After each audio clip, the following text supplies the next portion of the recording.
Hello everybody and welcome to our YouTube channel, Cars_Mad. I'm Daniel and this is Willem and we're here in Launceston, Tasmania, and we're just going to talk about all things cars because we are Cars Mad. So today we're just going to be talking about the latest on cars. So I think we start up with Kia outselling Hyundai because that's pretty big. Like, Kia's kind of owned by Hyundai, and that's like crazy. Absolutely crazy.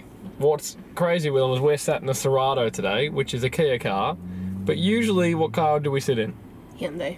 A Hyundai i30, because that's what I actually own. So we've kind of got to have...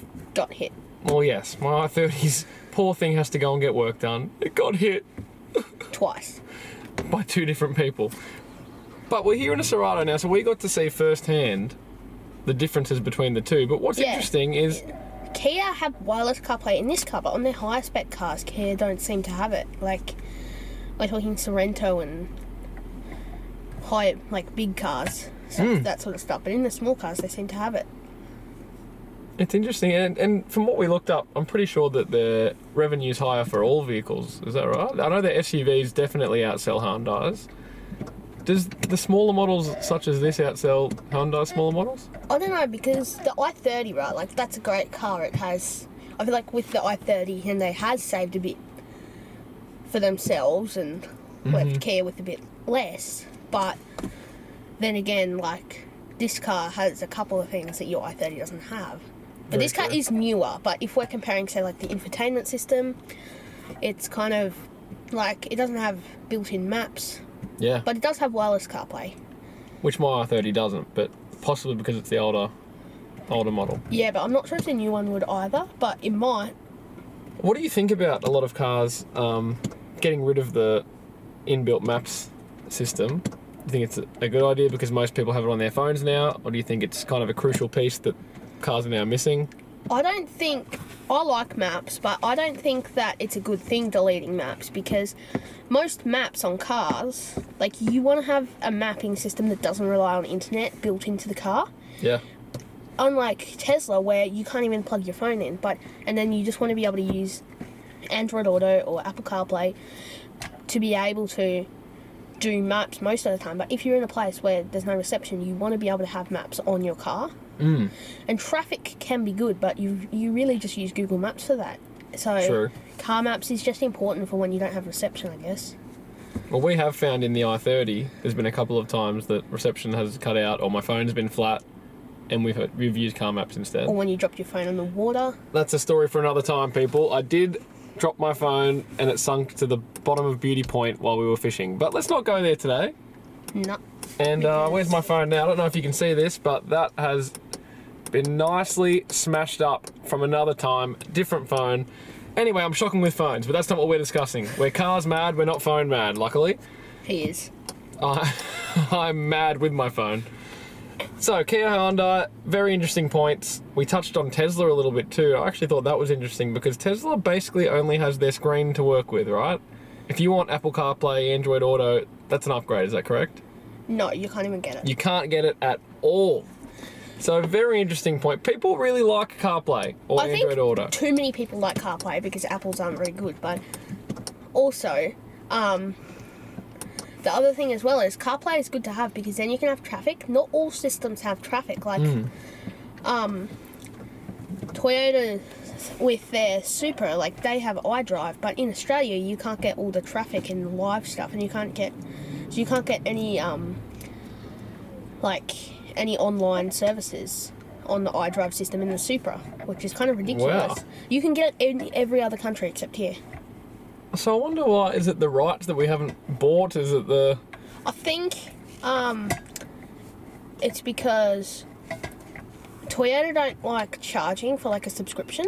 Okay. So with their car, they'd have to charge for a subscription. And maybe that's it, maybe it's not.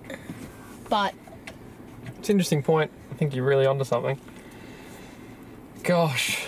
The next point we had on there was... If you know what it is, let us know in the comments. Yes. If you know things we don't, your car's mad as well. We always want to hear in the comments. But why we can't get that in Australia, if you know, let us know. Yeah, because like CarPlay is just like everybody uses it pretty much, and it's so versatile. And I think also wireless CarPlay is pretty useless if you don't have a wireless charging pad. True. Because how are you supposed to charge your phone? You want your phone to be charged. So if you don't have a wireless charging phone, charging pad, then you don't, like, you got to plug it in anyway. So there's kind of not much point. That's a good point. I find that my phone gets charged most of the time while driving, so... Exactly, and in this car, like, you don't always have it plugged in because you can use Wirelessly CarPlay wirelessly. So, very interesting points. Now, the Rivian. yeah, Rivian's coming to Australia. It's going to be on a new website. They're going to be imported by a company called AusMV in Queensland. And they have a new website for their electric vehicles called AusEV. EV. So you can check that out, but I'm not sure if they have the Rivian on there yet. I know they have other cars like the Ford F-150 Lightnings on there, which is exciting. I'm a big Ford fan. But, You are. In fact, next video you might need to wear your Ford hat. yeah. But anyway, it's just Rivian coming to Australia. But I think it will be cool, and I think people will buy it, but I don't know. Like, I think it's probably going to be a lot... I think the Rivian R1T is probably going to be mostly for the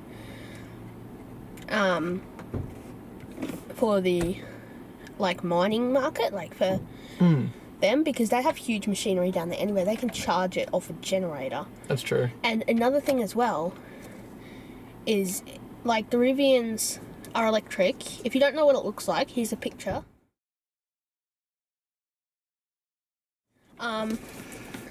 They're just going to be, like, really popular for miners and other things like that. And I think also they might be popular for like park rangers, because they'll be able to go a little bit far, like especially here in Tasmania.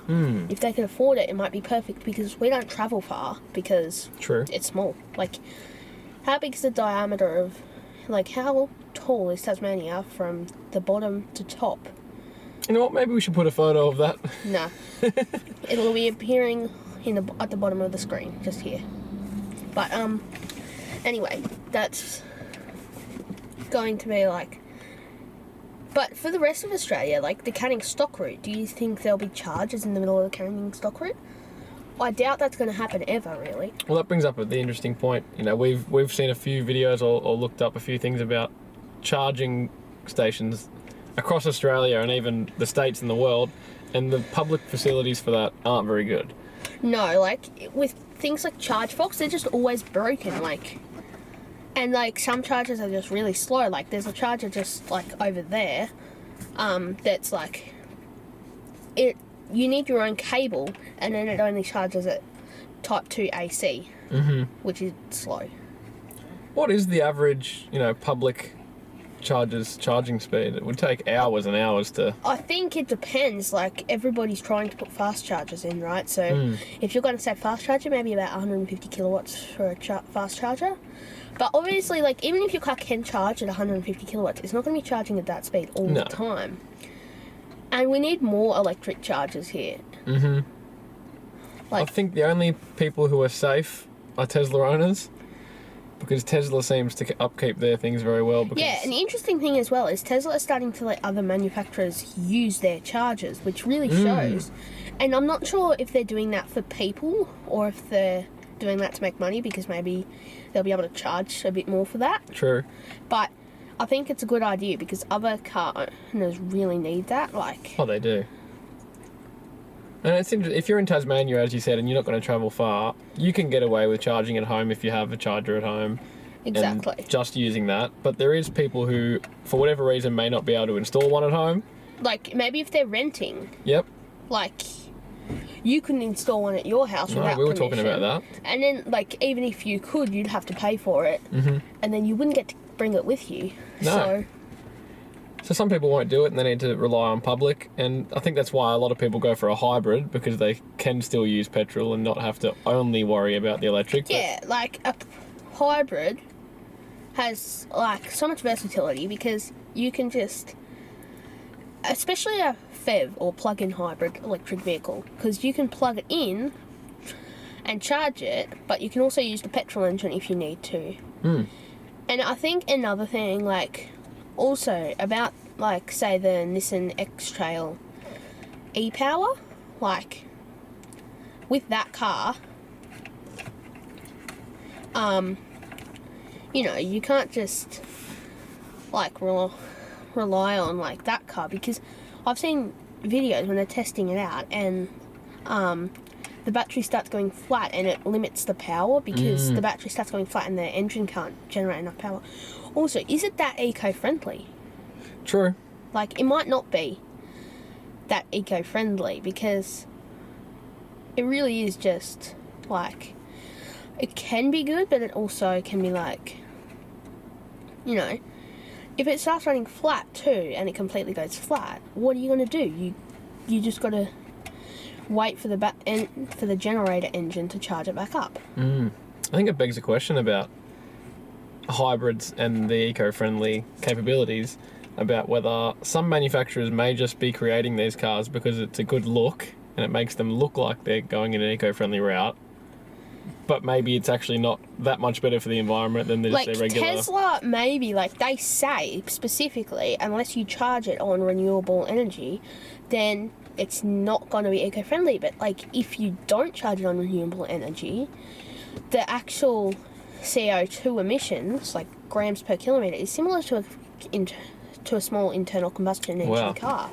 So, is it really that eco-friendly? Like, here in Tasmania, which is an island at the bottom of Australia, like, it's, like, most of our energy is hydro energy.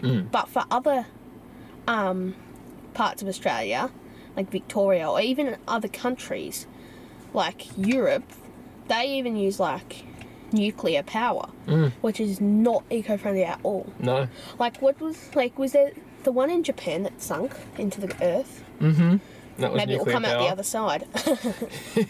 Hopefully that's not us. Yeah. But you're right, I think it's an important point, if you are somebody who owns an electric vehicle or a plug-in hybrid, to look at where the energy is coming from, to understand whether it is actually eco-friendly or not. Also, if you have solar, then, look, that could work. But the other thing as well is, like, is it actually going to work very well if you have solar?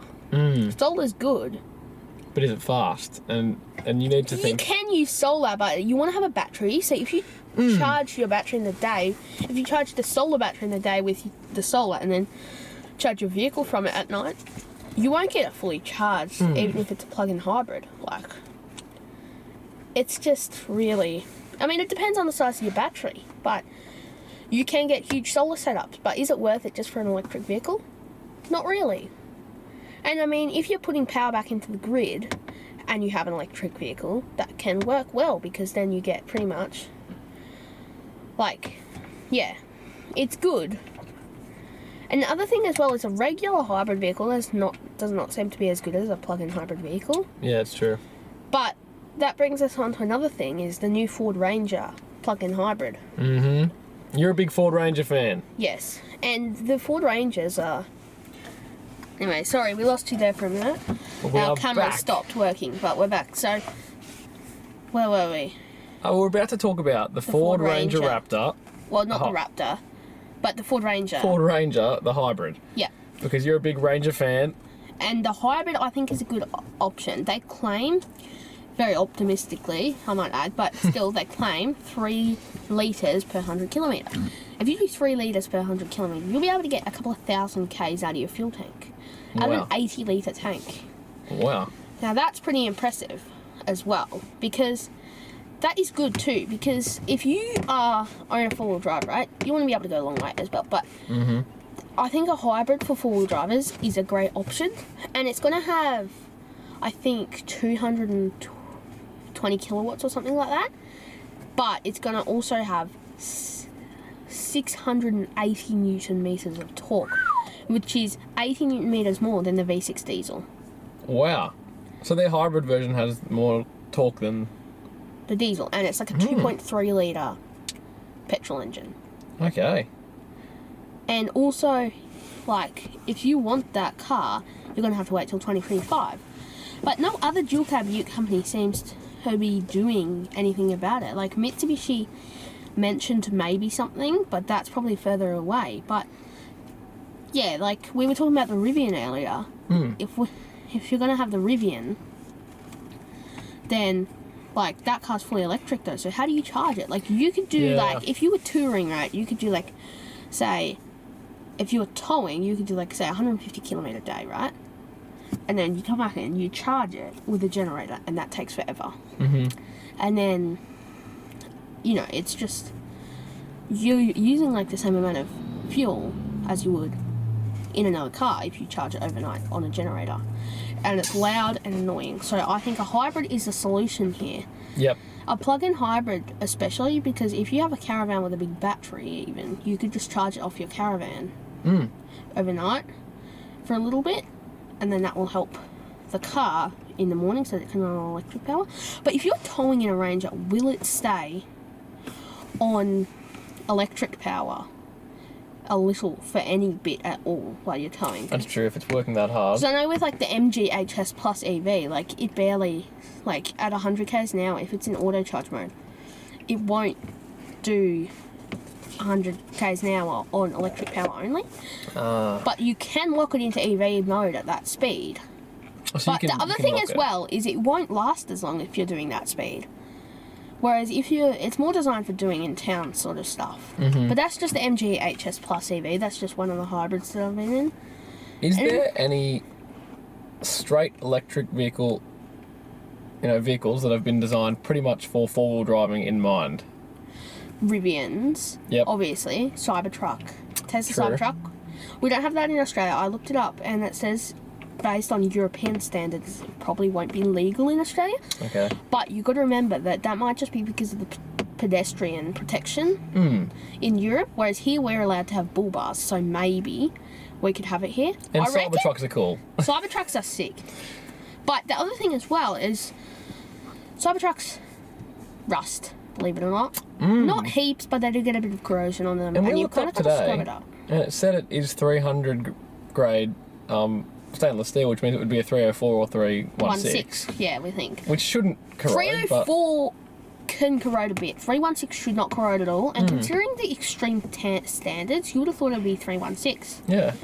But I'm not sure if 316 does corrode that much, or if, Which is why you can get it wrapped in different colours. Like, I've seen a picture of one black, one red. Red's my favourite colour, so... You would get a red? Yeah, I would get it in red. But I think that the stainless steel look can look cool, but I kind of prefer a coloured look. And maybe, like, a matte black, like, Raptor coating. Maybe, like, a matte black, like, coarse Raptor coating could be cool. Like, yeah. And the other thing as well is... like, fully electric cars designed for four-wheel driving, not really, like, just, the thing is, though, with, like, say, the new Prado, this was another topic that we were going to talk about, is, with the new Prado, is the Fortuner going to start selling, because the new Prado is going to be very expensive. Yep. Is it going to eat into 300 series sales, or is 300 going to eat into Prado sales? Have they thrown too much at the Prado to make it their mid-spec, like their mid-sized four-wheel drive wagon? Or is it just going to be competing with the 300 series Land Cruiser? I think it might be, because like it's going to be slightly cheaper, we think, but not that much, and it's going to be very expensive. And I feel like Ford Everest is going to start eating into Prado sales. And I feel like Toyota are maybe going to be starting, like, the Prado and the 300 series are going to start competing against each other. And Fortuner might gain sales. Or maybe Toyota will just lose all those sales to Ford, because the Ford Everest's been gaining a lot anyway. And also, for people who don't want a four-wheel drive, you can get a two-wheel drive Everest. True. And anyway, we were going to talk about the Kia Ute as well. Kia's getting a Ute. Kia are getting a Ute. They've just teased at it. They've let us know. That ad is hilarious. They've just let us know. If you haven't seen the ad, search Kia's getting a Ute in YouTube, and you might find it. It's pretty funny, but it's a funny ad. It's a good ad. It lets us know they're getting a Ute. And they from what we can tell, people think it's going to be called the Kia Tasman because a dart landed in the Tasman Sea. And they said it's either going to be called the Tasman or called the Sea, and I think it's going to be called the Tasman. Well, it might be called something else because everybody was suggesting names in the ad. But anyway, if you haven't seen it, try and find it. But yes, but from what we could tell, it's not going to be one of those, SUVs that transferred into a ute. It's actually going to be a standalone ute model that they've designed just as a ute. Yeah, well, the thing is, in other countries, they do it differently. They make a ute out of an SUV. Yes. Here, we make an SUV out of a ute, like, say, Ford Ranger, Ford Everest, Toyota Hilux, and Toyota Prado, and also the Fortuner. Isuzu MUX, or MUX as I like to call it. MUX. And also the Isuzu D-Max, like, that transferred into the MUX. They've all come from utes into wagons. And I suppose, yeah, but Kia getting a ute, that's pretty exciting news because Very big news. I like utes. Utes are very practical. And if you don't need the 7 seats of a wagon, why would you get a wagon? And you can put a canopy on utes. Utes are just really good. And Australia is obsessed with utes, always has been. And so I think Australia, as we said, Kia doing very well in revenue, even overtaking Hyundai already in Australia. I think them coming out with their ute will do very well here. And also, yeah. I mean, in New Zealand, if you're watching in New Zealand, you might get it there because it landed in the Tasman Sea, so it might even be... Very close to you. If it's called the Kia Tasman, it might be called either one because that suits both the Australian and the New Zealand market. Yes. Which is pretty good. So Kia, if you're watching this, Willem and I will happily take a free trip to New Zealand to drive your new ute and figure out if it works in New Zealand. That would be a great time. Anyway, I think that another thing is Kias are getting, like, they're still cheap, right? But they're getting expensive. And they're just getting more expensive. Like, with the new Sorento, well, it's not new, it's just a facelift. But if you, like, want to get the top spec, you can get a plug-in hybrid, but the plug-in hybrid is just really expensive. And I feel like plug-in hybrids are good, but this one seems a bit small for the car. Like, I know plug-in hybrids can have a lot of power because they've got the electric motor to boost it, but, like, you're not going to be getting that much performance out of it. Correct. And I feel like it's a bit overpriced. So if you want a plug-in hybrid, maybe don't get a Sorento. But the other thing as well is, like, the Hyundai Palisade is pretty cool, but the thing is as well that it's just really it's not that expensive. Like, the Hyundai's cheap because its rivals are like BMW X5, X7 and Audi Q7, which are like double the price. So the thing is, the Hyundai Palisade is cheap because its rivals are that, whereas the Kia Sorento is getting up there in price. Like, it's just really crazy, like, how expensive cars are these days. Like, the Kia Sorento, the top spec one, is like $75,000 for the plug-in hybrid. Or maybe it's more like $70,000, but that's pretty expensive. But then again, it's not that expensive because you can get, for a similar price, a much smaller but an electric vehicle. True. Which brings us on to the Subaru Solterra, because they've slashed the prices before it's even gone on sale. Is Toyota going to slash the prices of their car to try and sell some, or is Toyota just not going to sell as many with the BZ4X? And what does it mean to slash the price? Does it mean that they weren't doing well in pre-orders? Does it mean that they realised that it wasn't worth that much, and so was it a strategic plan from the beginning that they were going to slash the prices? Did they make it more expensive so that they could slash the prices and make it seem cheaper than it actually is, even though it's just a normal price? It's like when supermarkets put something on sale, but it's the same price as it was before. But it's like when they put it on sale, but it's always on sale because that's what it's actually worth, but it just makes it sound cheaper. Yeah.